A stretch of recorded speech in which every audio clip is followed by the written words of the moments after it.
Hello, good morning and welcome to New Forest Morph. Paul and Jared here.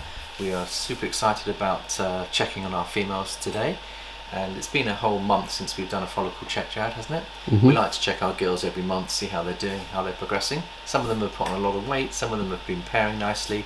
We want to see the impact that has on the stimulation of the follicle growth. And some of the girls are getting quite big, Jared. Some of them are almost up to 3 kilograms. But we've also upsized some of the size of the rats, haven't we, Jared? Because when we were booking our food for last month, we noticed there was a shortage of small rats with our supplier.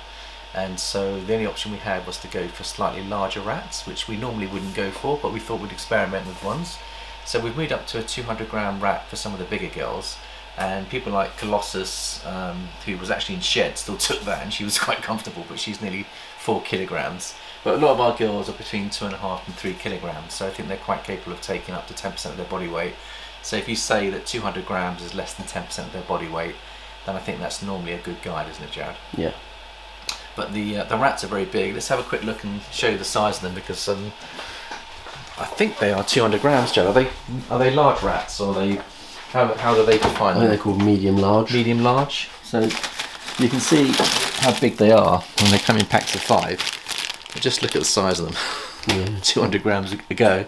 So we'll see, but that might help them, because this is feeding instinct. They do all have a lot of strong feeding instincts, and hopefully we'll get them up to size, so that will encourage follicle development as well.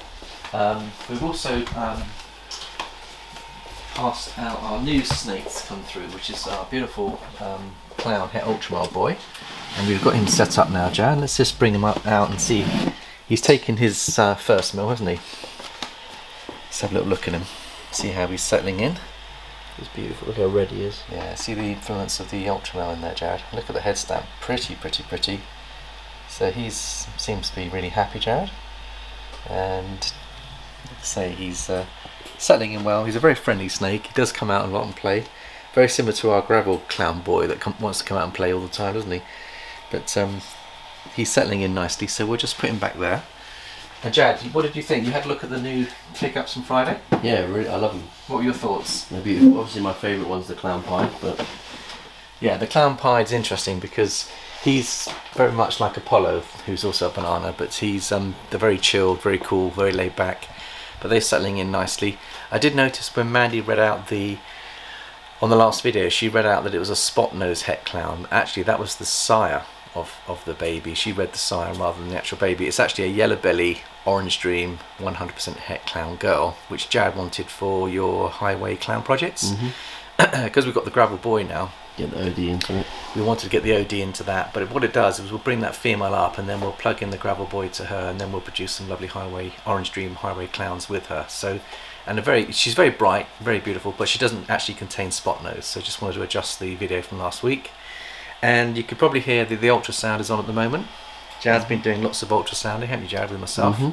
And we've got some surprising news, some pleasing news, and some not so pleasing news. But I think today's video is all about showing the power of the ultramel. And Jared, you used to... the ultrasound. Ultrasound, but you used to palpate, didn't you, before we had the ultrasound? And yeah, a little bit, not much. But. So what we might do is we might actually try to palpate one of Jared's girls today, and then we'll compare the palpate methodology with the ultrasound.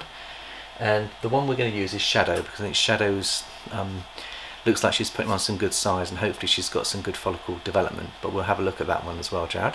So without any further ado, do you want to show us how you would palpate her, Jared, and then afterwards we'll do It'd be easier to ultrasound her first, because otherwise she'll be very wiggly. Okay, so Jared's going to do that first. So if we go and have a look and see how she's doing. So this is our hatchling she's a super cinnamon het clown girl, isn't she? She's about 3 years old, is she, Jared? Het pied. How old is she, Jared? She's 2020, so 3 years. So she's 3 years, and she's getting close to 3 kilograms now. She's a big girl. Yeah, she's always eaten well, Jared, isn't she? She's been one of your favourite projects. She's got paradoxing here. Look at the paradoxing, isn't that just beautiful? Gold, flecks of gold. And then she's got that lovely white ringer. Yeah, she looks very chunky, Jared. Very impressive. Right, let's just have a wee look and see where we are. We might lose our audience, Jad, because the battery is flashing red, which means I don't think we have a lot. If you look at the screen, you'll be able to see exactly what we're seeing here. Okay, right then. Right. Massive. Look at the size of those eggs. You see that? Let me just zoom in. Okay, should we freeze that here, and measure? You can see here, that is our egg. Wow. She's got a few of them. In the high 20s, I'd say. Let's put her back and measure her out. If we do lose you, we'll put on a second video to follow this one up. And we'll just change the battery. Apologies, we should have checked the battery. I thought there was half the battery left, but... yeah, it did say half. Yeah. Shall we show them how to palpate quick? Yeah, let's do that if we can. So, to palpate them, if you've got a rack system like this, it works well to have it a bit shut. Yeah. You pop their head in, like that. She'll then crawl to the back of her cage. Yeah. And while she's doing that, the eggs will start about here, so just under halfway. You can see how big she is. Yeah. A little bit of gel on her. See if you can count the eggs. So you use your index finger and your thumb, put your thumb on the spine and push down. Oh, I can feel one there. 1, 2, 3, 4, 5.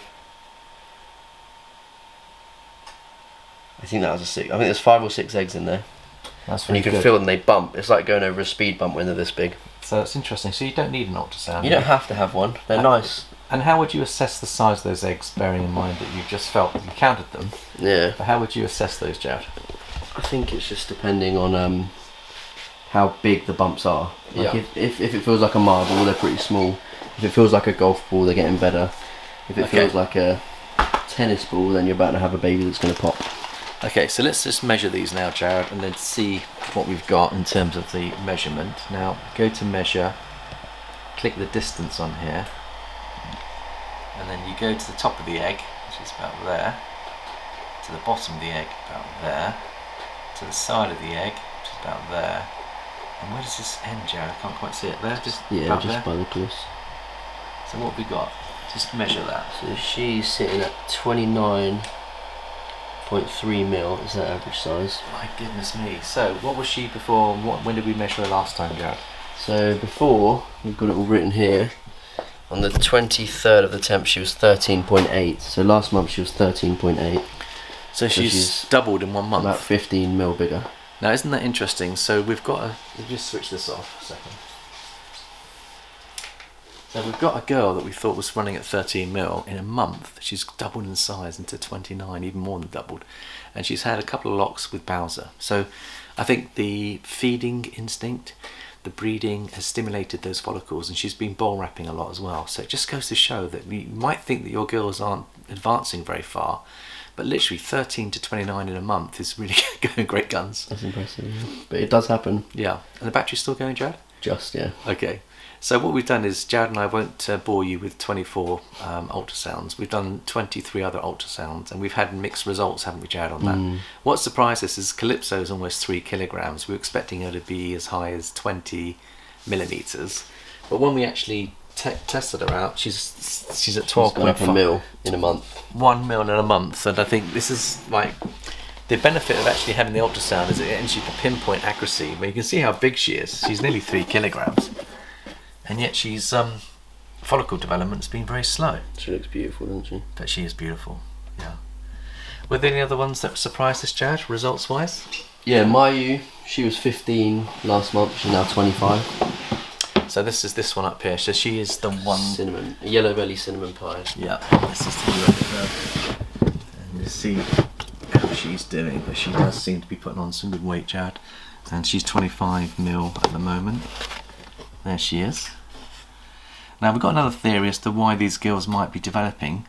It might be that the temperature's a little bit cooler at the top end, because I've noticed that at the top of there, there's about a 1 or 2 degree differential between the temps. So she might be getting more effective cooling than the other girls. And that might be another reason why adjusting your temperatures can help with the follicle development, Jared.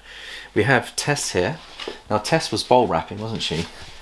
And there she is, she's still ball wrapping. So there's a classic example of the girl that's trying to build.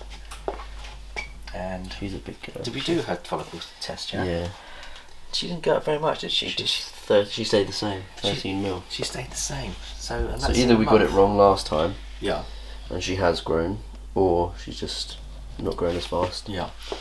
Find it very interesting. And what other ones did we have?